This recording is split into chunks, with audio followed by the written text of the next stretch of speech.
बातमी कोल्हापूरच्या शिरोळ तालुक्यातली आहे। या तालुक्यातल्या नांदणी मठातील महादेवी उर्फ माधुरी हत्तीणीला वनताराला नेलं गेलं आणि कोल्हापुरात एकच संतापाची लाट उसळली। महादेवीला परत आणण्यासाठी नांदणीसह कोल्हापूरकरांनी जन आंदोलन उभारलंय। जिओचं सिम कार्ड पोर्ट करणं, राष्ट्रपतींना निवेदन देण्यासाठी सह्यांची मोहीम आता राबवण्यात येते। आता कोल्हापुरातील सांगवडे गावकऱ्यांनी बंद पुकारून निषेध नोंदवलाय। शिवाय इथल्या शालेय विद्यार्थ्यांनी देखील महादेवी हत्तीणीसाठी एल्गार पुकारलाय।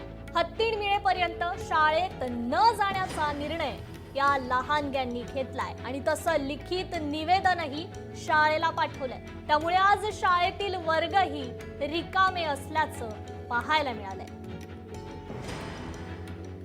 मी आता 10वी मध्ये शिकत आहे। हत्ती नेल्यामुळे मी आजारी पडलो आहे।